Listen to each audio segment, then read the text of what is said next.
The year was 2347, and humanity had finally reached the stars.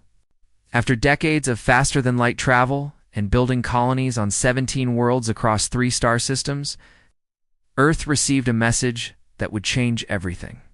The Galactic Council, a government made up of 47 alien species, ordered humanity to send a representative to their central station. This station floated near a dead star called Valaxis Prime, and it was the heart of galactic power. Admiral Catherine Price stood in the observation room of the diplomatic ship, Dawn of Terra. She watched through the window as the council station grew larger and larger. The station was massive, bigger than any city on Earth. It's built from metals and materials that human scientists could not even name. Beside her stood Ambassador Daniel Morrison, a man who had spent 30 years preparing for a moment exactly like this one. He was calm and steady, and he carried with him the hopes of 12 billion human beings. "They have given us coordinates for Docking Bay 7, Lieutenant Kevin Shaw said from the navigation console. His voice was tense. No escort ships. No welcome party. Their transmissions are cold and formal. Ambassador Morrison straightened his diplomatic uniform and checked his appearance one more time. "That is to be expected, Lieutenant. We are the new species here. We are the outsiders. We must earn their respect through patience and good faith." The Dawn of Terra glided into the docking bay, and the crew felt the slight bump as the ship connected to the station. Morrison took a deep breath and led his small delegation through the airlock. What waited for them was not what they had hoped for. The council chamber was a vast room shaped like an amphitheater. Seats rose up in circles all around, and in those seats sat the representatives of species that humanity had never seen before. Some were made of crystal that caught the light and scattered it in rainbow patterns. Some were clouds of gas held together by magnetic fields. They spoke through vibrations that the translation devices struggled to interpret. There were insect-like creatures with many legs and hard shells, and they clicked their jaws together in what the translator said was laughter. At the center of this chamber, on a raised platform, sat High Chancellor Vorthox. He was a serpent-like being, long and covered in scales that changed color with every word he spoke. When he was calm, his scales were blue and green. When he was angry, they shifted to red and orange. Right now, looking down at the human delegation, his scales were a deep and threatening crimson. "You are the humans," Vorthax said, and his voice was like the hiss of steam escaping from a pipe. "The species that breeds like insects and consumes resources like a disease spreading across healthy flesh. We have watched you. We have seen you spread across 3 star systems in only 200 years. This speed of growth is dangerous. This rate of expansion cannot be allowed to continue." Ambassador Morrison did not flinch. He had prepared for hostility. He had studied every culture, every species, every historical record that humanity had been able to gather. He knew that the Council feared change, and humanity represented the greatest change the galaxy had seen in 1,000 years. High Chancellor Morrison said, keeping his voice respectful but firm, "We come in peace. We seek only friendship and fair trade. Humanity has much to offer the galactic community. We are inventors, explorers, dreamers. We want to learn from you, and we hope you might learn from us." The chamber erupted in sounds that could only be described as mocking laughter. Species that had existed for millions of years, that had built empires when humans were still living in caves, saw no value in anything humanity could offer. To them, humans were children playing with dangerous toys. Children needed to be controlled. Vorthax raised one of his many arms, and the chamber fell silent. His scales shifted through several colors before settling on a cold, icy blue. "You will accept our terms," the Chancellor declared. "There will be no negotiation. Humanity will stop all colonization immediately. You will give us your faster-than-light technology. You will accept a permanent position as observers with no voting rights in any council matter. And you will pay tribute of 30% of everything your worlds produce to the council treasury each year." Morrison felt his heart beating faster, but he kept his face calm. "High Chancellor, I will send these terms to Earth. Our government will review them carefully. However, I must tell you honestly that humanity does not respond well to demands made without discussion." Several of the alien delegates shifted in their seats. Some of the younger species, those who had themselves faced the Council's heavy hand, watched Morrison with something like respect. No one spoke to the High Chancellor this way. No one dared. Vorthax's scales flashed bright red, and his eyes, dark and cold like the space between stars, fixed on the human ambassador. That was not a request, human. That was a verdict. You may pretend to have a choice, but you do not. Accept these terms, or face the consequences. The Council has destroyed species far older and far more powerful than yours. Do not test our patience. Morrison stood his ground. He looked around the chamber at all the alien faces watching him. He saw fear in some of them, hatred in others, and curiosity in a few. He knew that whatever happened next would shape humanity's place in the galaxy for centuries to come. I understand your position, High Chancellor, Morrison said carefully. And I understand the power of the Council. But I also know my people. Humanity has faced extinction many times. We have survived ice ages that covered our world. We have survived plagues that killed half our population. We have survived wars that nearly destroyed us completely. We are still here. We are still standing. And we did not survive all of that just to bow down to anyone, no matter how powerful they claimed to be. The silence in the chamber was complete. No one moved. No one spoke. Even the gas beans stopped their constant motion. Vorthax stared at Morrison for a long moment. Then he smiled. If the expression on his serpent face could be called a smile, it was not a friendly expression. You have spirit, human. I almost admire it. But spirit will not save you. Spirit will not stop our fleets. You have 3 of your Earth months to accept our terms. After that, we will come to your little worlds and teach you the meaning of obedience. Morrison nodded once. I will inform my government of your generous timeline. He turned and walked out of the chamber with his delegation behind him. His back was straight and his steps were steady, but inside his mind was racing. He knew that he had just made powerful enemies. He knew that war might be coming. But he also knew that he could not have answered any other way. As the Dawn of Terra undocked from the station and began its journey back to Earth, Morrison stood alone in his quarters. He looked out at the stars, countless points of light scattered across the darkness. And he wondered how many of those lights would become battlefields before this was over. We tried peace, he whispered to himself. God help us all if they force us to try the alternative. For 3 months, Ambassador Daniel Morrison remained on the Council station. He refused to leave, refused to give up on the possibility of peace. Every day he met with different delegates, different species, trying to find common ground. He smiled when they insulted him. He remained calm when they threatened him. He kept pushing for negotiation, for understanding, for any path that did not lead to war. Some of the younger species began to respect him. The Villani, a race of bird-like beings with beautiful feathers and sad eyes, had been members of the Council for only a few thousand years. They remembered what it felt like to be the outsiders, the newcomers, the ones that nobody trusted. Senator Kirith of the Villani met Morrison in secret one night in a quiet corner of the station. The bird creature looked around nervously, making sure no one was watching them. You must leave this place, Kirith whispered, his feathers ruffling with anxiety. The old powers have already decided what will happen to your people. They fear what humanity might become. They fear your energy, your creativity, your refusal to accept limits. They have decided to break you before you grow too strong. Morrison shook his head slowly. I cannot abandon my mission. Earth is counting on me. 12 billion people are hoping I can find a way to avoid bloodshed. Kirith's eyes were filled with sorrow. Then I am sorry, Ambassador. I am sorry for what is coming. Back on Earth, Secretary General Patricia Lang was not sitting idle. She was a woman of 60 years, with gray hair cut short and eyes that had seen too much suffering. She had risen through the government during the Martian uprising.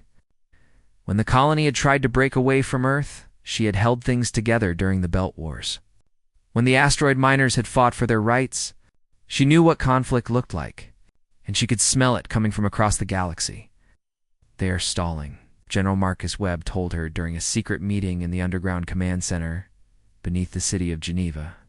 The room was deep below the surface, protected by layers of rock and metal, designed to survive anything. Our intelligence suggests the Council is moving their warships toward our solar system. They are hiding them at the edge, where our sensors have trouble seeing. How long before they can attack? Lang asked. Her voice was calm, but her hands were tight on the table. 6 weeks. Maybe less. She turned to Admiral Nathan Cross, the commander of Earth's defense fleet. He was a tall maw, with broad shoulders and a face that looked like it had been carved from stone. Begin preparations quietly.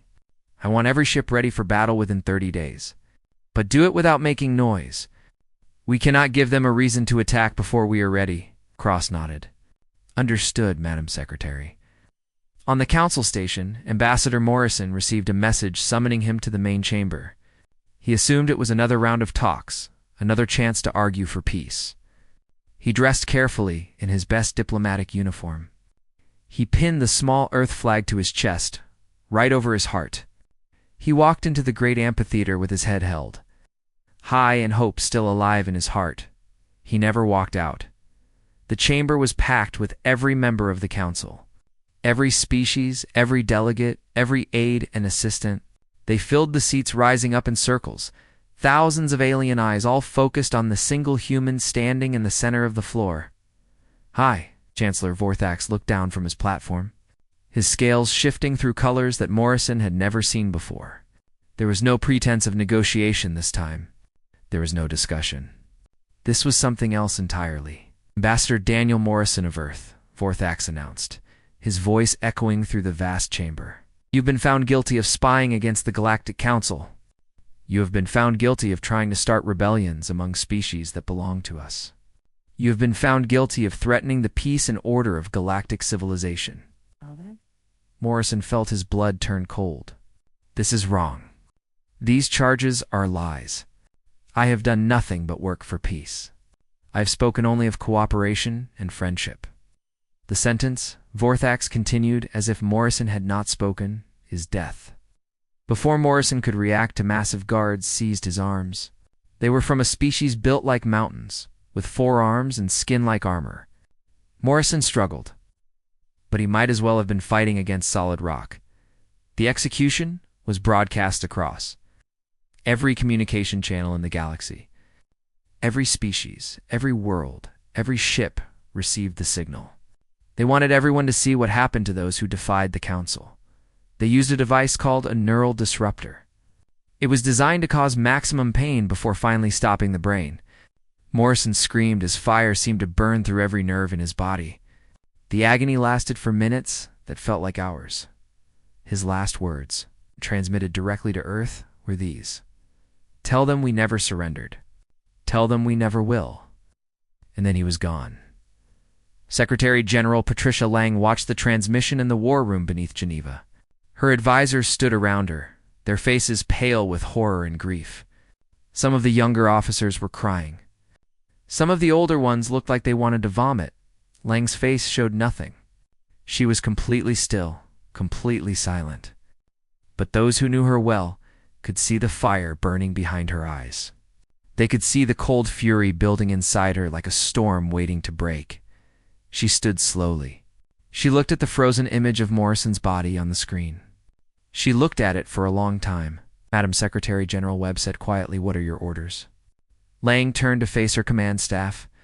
When she spoke, her voice was steady and hard as steel. "Activate the Annihilation Protocol." The words hung in the air. Everyone in the room understood what they meant. The Annihilation Protocol was humanity's darkest secret. A plan created for the worst possible situation. A plan that no one had ever wanted to use. "Madam Secretary," Admiral Cross said carefully, "once we start down this path, there is no turning back. This means total war." Lang looked at him with eyes that had become cold and hard. "They murdered our ambassador on sacred ground. They broadcast his death like entertainment. They think this will make us afraid. They think this will make us submit." She paused, and when she continued, her voice was like ice. "They have no idea what they have just started." She walked toward the door, then stopped and looked back at her commanders. Humanity did not survive 10,000 years of struggle just to kneel before anyone. "Send the signal."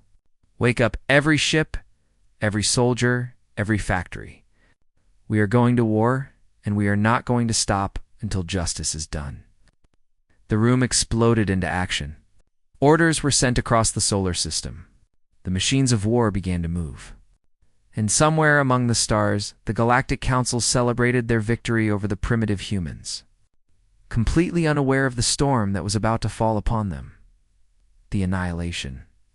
Protocol was humanity's darkest and most closely guarded secret. It had been created during the early days of space travel, when humans first realized that they might not be alone in the universe. The plan was simple in concept, but massive in scale. It was designed for one situation only: a complete and total war for human survival. Within hours of Ambassador Morrison's execution, encrypted messages flew across the solar system and beyond to every human colony. The codes were recognized instantly. Factory managers who had spent their entire careers making civilian goods suddenly received new orders. Mining operations in the asteroid belt began pulling rare metals from the rocks at triple their normal speed. And in the outer edges of the solar system, hidden in the cold darkness where no one ever looked, 7 secret shipyards came alive. These shipyards had been building warships in silence for over 50 years. Ships that officially did not exist. Ships that were designed for only one purpose: Secretary General. Patricia Lang addressed the people of Earth from the steps of the United Earth Parliament in Geneva. Billions of people across 17 worlds watched her face on their screens. Her voice was carried to every corner of human civilization. "Citizens of Earth and all human colonies," she began, her voice strong and clear, "today we witnessed an act of murder that demands an answer. Ambassador Daniel Morrison went to the Galactic Council in peace. He carried only words and hope. They answered him with torture and death. They broadcast his murder for all the galaxy to see. They thought this would break us. They thought this would make us afraid." She paused and looked directly into the cameras. They were wrong. The crowd gathered before her began to cheer. The sound spread across the planet as billions of voices joined together. "We did not seek this war," Lang continued. "We extended our hand in friendship, and they cut it off. From this moment forward, the human race is in a state of total war. We will not negotiate. We will not surrender. We will not stop until every person responsible for this crime faces justice. This is not about revenge. This is about showing the galaxy that humanity will never bow down to tyrants." Admiral Nathan Cross took command of the newly formed 1st Expeditionary Fleet. His flagship was the carrier Resolve of Earth, the largest warship humanity had ever built. It was 2 kilometers long, carrying 200 fighter craft and weapons powerful enough to crack open a moon. The ship had been hidden in the outer system for 3 years, waiting for a day that everyone hoped would never come. "Our first target is the Council's forward base at Nexus Station," Cross told his officers during the mission briefing. The holographic display showed the enemy position, a massive station surrounded by defense platforms and warships. "Intelligence tells us they are using this base to prepare their invasion fleet. They plan to attack Earth in 3 weeks. We are going to make sure that does not happen." Lieutenant Commander Rachel Norton, one of the fleet's best tactical officers, studied the display with worried eyes. "Sir, they have more than 300 ships defending that station. We have 112. The numbers are not in our favor." Cross smiled, and there was something dangerous in that smile. "Lieutenant Commander, our ancestors once fought entire armies with nothing but pointed sticks. They crossed oceans in wooden boats. They climbed mountains that everyone said could not be climbed. We are their children. Bad odds just mean we have to be smarter and fight harder." The fleet jumped into the Nexus system on a cold Tuesday morning, Earth time. They emerged from faster-than-light travel in a perfect formation, every ship exactly where it was supposed to be. The Council defenders had expected to wait weeks before any human response. They had expected fear and confusion. What they got was a wall of steel and fire appearing out of nowhere. The Battle of Nexus Station lasted 7 hours. It was chaos and thunder and death on a scale that defied imagination. The Council forces fought hard. They were experienced warriors who had won hundreds of battles against dozens of species. But they had never faced anything like humanity. Human ships were faster. Human pilots were more aggressive. Human weapons were designed by engineers who understood that. Sometimes the best way to defend yourself was to attack with everything you had, the railgun. Batteries of the resolve of Earth fired solid. Metal rods at nearly the speed of light. These simple weapons, just chunks of tungsten moving very fast, tore through Council shields that had stopped energy beams for millennia. The alien admirals could not understand it. Their shields were designed to absorb and redirect energy. No one had ever thought to throw rocks at them. Human fighter pilots flew their small craft into gaps in the enemy formation that should have been impossible to survive. They twisted and turned and spun through fields of debris and weapons fire, hitting critical systems with perfect accuracy. When one pilot's weapons failed, he flew his damaged fighter directly into the bridge of a Council destroyer. His last transmission was simply, "For Morrison."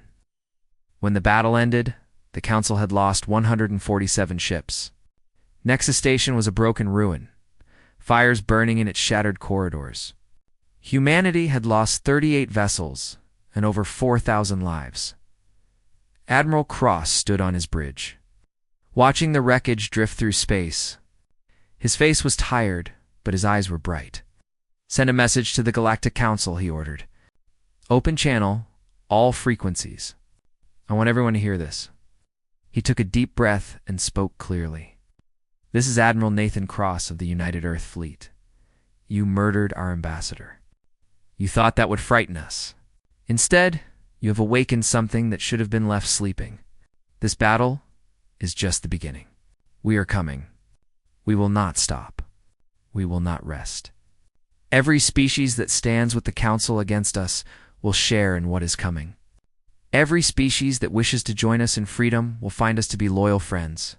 The choice is yours." He paused, then added, "We never surrender. We never will." The message spread across the galaxy at the speed of light. On hundreds of worlds, beings of every shape and size heard the words of the human admiral. The old powers felt something they had not felt in thousands of years: fear. And the young species, the ones who had lived under the Council's boot for so long, felt something else. They felt hope. The war that followed the Battle of Nexus Station was unlike anything the galaxy had ever seen. Humanity did not fight as a single army moving in straight lines. They fought like water flowing around rocks, finding every crack, every weakness. Every opening that the Council left unguarded, human ships appeared in systems where they were not expected. They destroyed supply convoys carrying food and fuel to Council fleets. They raided mining operations that provided rare metals for Council weapons. They attacked communication stations and left entire sectors unable to call for help. The border regions of Council space became a nightmare of fear and uncertainty. Where every shadow might hide a human warship, General Sandra Perry led the ground forces during the campaign to free occupied worlds.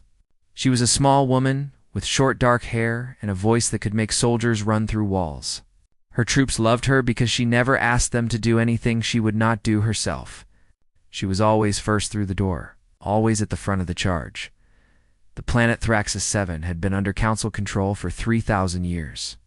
The Council had built a massive command center there, fortress from which they directed military operations across an entire region of space. General Perry was given orders to take it. Her troops landed at night, their dropships coming down through heavy rain and enemy fire. They hit the ground running and did not stop. Block by block, building by building, they pushed through the alien city toward the command center. Perry fought alongside her soldiers, her rifle never cooling down, her voice shouting orders through the chaos. The Thraxian people, the native species of the planet, watched from their homes as the battle raged through their streets. They were six-limbed beings with soft gray skin and large dark eyes. For 3,000 years, they had served the Council, working in the factories and mines, never allowed to govern themselves, never allowed to dream of freedom. When the smoke cleared and the Council forces surrendered, Elder Cormax of the Thraxians came to meet General Perry in the ruins of the command center. The old being walked slowly, supported by two younger Thraxians. His eyes were wet with tears that he did not try to hide. "Why do you do this?" Cormax asked, his voice shaking. "We are not your people. You owe us nothing. Your soldiers died here, on our world, fighting our oppressors. Why? Perry wiped blood from a cut on her forehead. Her uniform was torn and burned in several places. She was exhausted beyond words. But she smiled at the old alien with genuine warmth. Because no one deserves to live in chains, she said simply. Because that is who we are. Humanity does not only fight for itself, we fight for anyone who needs help. Cormac stared at her for a long moment. Then he did something that his people had not done in 3,000 years. He straightened his bent back and raised his head high. Then the Thraxian people will stand with humanity, he declared. Tell your leaders that they have found allies here. News of Thraxus 7 spread across the galaxy faster than anyone expected. The Council tried to control the information, tried to make it seem like nothing important had happened. But the truth has a way of finding light, the Villani. The bird-like beings whose Senator Kirith had warned Ambassador Morrison before his death, announced that they were leaving the Council. They pledged their support to humanity and began sending ships and supplies to help the war effort. Their decision shocked the galaxy because the Villani has always been considered loyal members of the Council, the crystalline beings of the Arcturus system, who everyone thought were too fragile and peaceful to fight, revealed a secret they had kept for centuries. Hidden beneath their beautiful cities were weapons factories that had been producing arms for 1,000 years, waiting for someone brave enough to challenge the old powers. They too joined humanity's cause. One by one, species that had suffered under Council rule for millennia began to rise. Some sent warriors. Some sent ships. Some sent only messages of support. But all of them turned their eyes toward humanity and saw something they had never seen before, a species that refused to accept defeat. On Earth, Secretary General Patricia Lang coordinated the growing alliance from the war room beneath the Rocky Mountains. She had not slept more than 4 hours a night since the war began. Her hair had turned completely white. Her face showed every one of her 60 years. But her mind remained sharp as a blade. Madame Secretary, her aide reported one morning, High Chancellor Vorthax is requesting a ceasefire. He wants to negotiate. Lang did not look up from the tactical display showing the positions of human and allied fleets. No. He is offering to return Ambassador Morrison's remains. He is offering to pay reparations. He says the Council made a mistake. No, her voice was ice. Madame Secretary, perhaps we should at least listen to what they want to offer. The war has been going on for 2 years. Our people are tired. Our resources are strained. Lang finally looked up. Her eyes burned with a cold fire that made her aides step back. They had their chance for peace. They chose to murder Daniel Morrison and broadcast it like entertainment. They chose to threaten our children and our future. There will be no ceasefire until the Council is dissolved. There will be no negotiation until every person responsible for what happened faces trial. They started this war. We will finish it. The war continued for another full year. Commander Kyle Bennett led some of the most daring operations of the conflict. He was a young officer, only 32 years old, but he had a gift for tactics that bordered on genius. His strike force of 12 frigates attacked the Council's main shipyard at Valex's Minor, facing over 100 enemy vessels. It should have been suicide. The numbers were impossible, but Bennett found a way. He used the gravity of a nearby gas giant to hide his approach. He timed his attack to coincide with a shift change in the enemy patrol schedule. He targeted the shipyard's power generators with perfect precision. Causing a chain reaction that destroyed the entire facility, his force escaped with only 3 ships lost. The Council lost their primary shipyard and 47 warships that were under construction. When asked later how he had accomplished the impossible, Bennett simply shrugged. We are human, he said. The impossible is what we do before breakfast. 3 years after the execution of Ambassador Morrison, humanity and its allies had broken the back of the Galactic Council. The old powers were scattered and desperate. Their fleets were in ruins. Their subject species were in open revolt, and the human war machine, far from being exhausted, seemed to grow stronger with each passing month. The time had come to end it.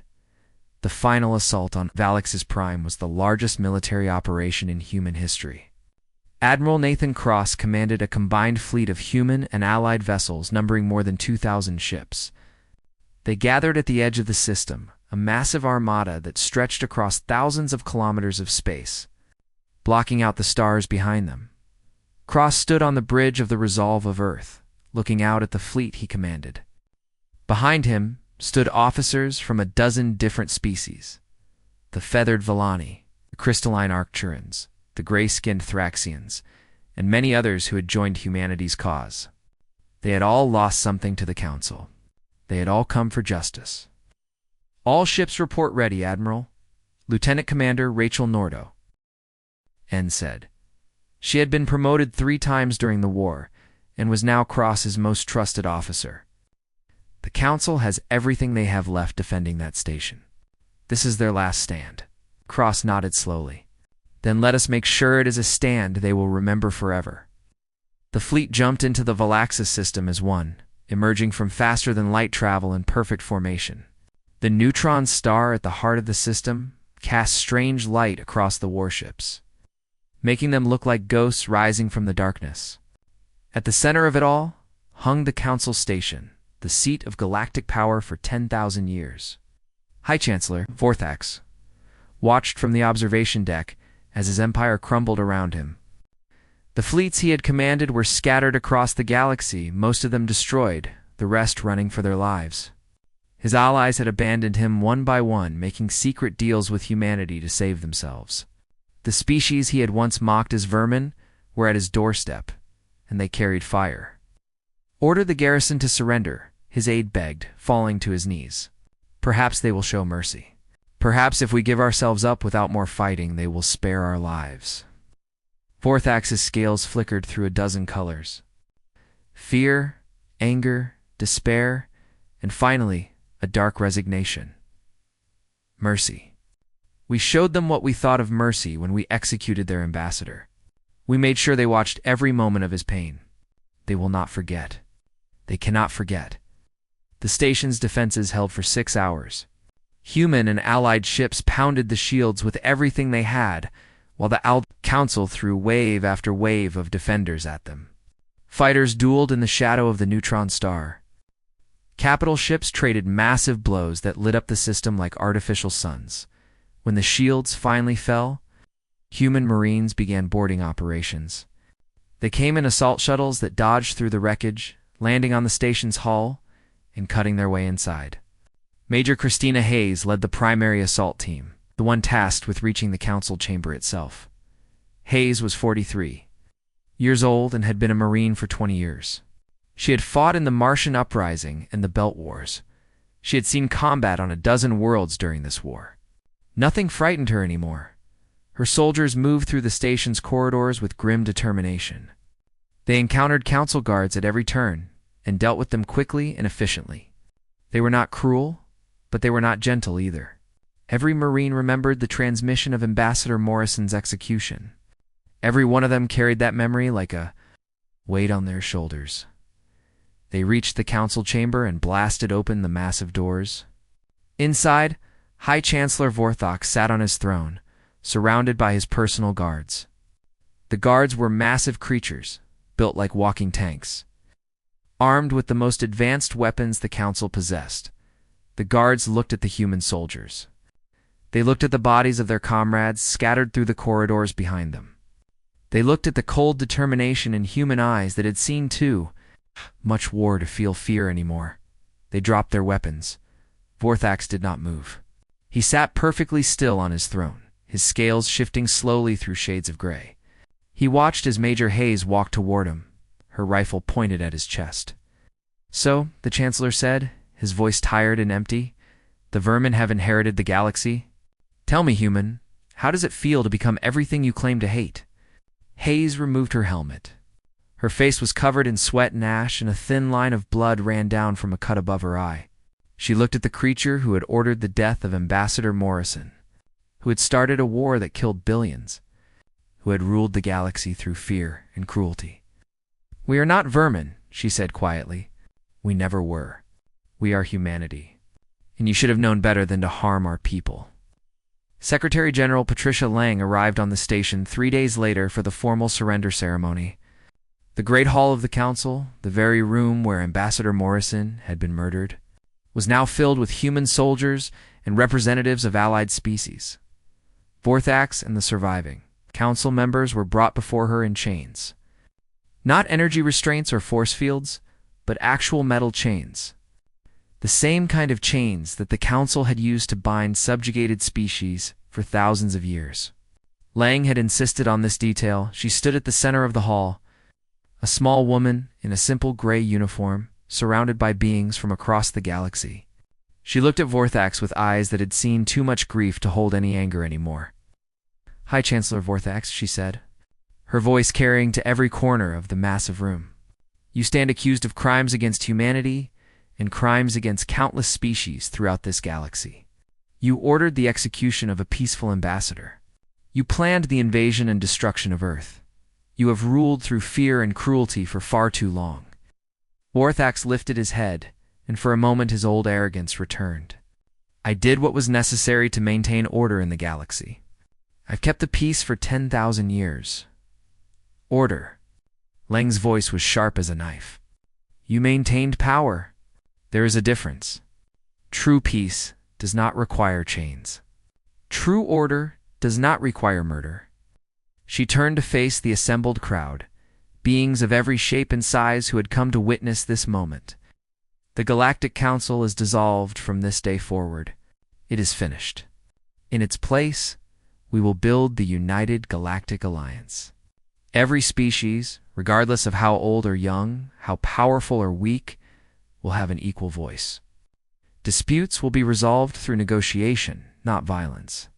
No species will live in fear of destruction for simply existing." She looked back at Vorthax and the other prisoners. "You will face trial for your crimes. All of you. And justice will be done.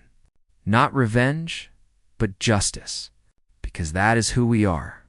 That is who humanity chooses to be." In the years that followed, the galaxy was transformed. The United Galactic Alliance established fair trade agreements and mutual defense treaties. Species that had been slaves for millennia tasted freedom for the first time. And humanity, once dismissed as vermin, became the heart of a new galactic order built on cooperation instead of domination. A monument was built on the station, now renamed Hope Station, at the exact spot where Ambassador Morrison had died. It showed him standing tall, the Earth flag in his hand, with his final words carved into the base in 100 different languages: "We never surrendered. We never will." Admiral Nathan Cross, now retired, visited the monument on the 5th anniversary of the war's end. He stood in silence for a long time, remembering friends lost and battles fought and the terrible price of freedom. A young officer approached him. "Admiral, what made us different? How did we win when so many others failed?" Cross looked at the monument, at the face of the ambassador, who had died rather than submit. The council made a mistake. They thought killing one man would frighten us into obedience. They did not understand that hurting one of us only makes the rest of us angry. They did not understand that humanity has faced extinction before and survived. We survived ice ages. We survived plagues. We survived wars that nearly destroyed our world. We are still here because we refuse to give up. We are still here because when someone pushes us, we push back harder. He placed his hand on the monument. "Oh, they killed one man. In doing so, they woke up a species of 12 billion who would rather die on their feet than live on their knees. That was their mistake. That will always be our answer to anyone who thinks they can break us." The young officer nodded slowly, understanding filling his eyes. "We never surrender." Cross smiled, and in that smile was all the pride and pain and hope of the human race. "We never will."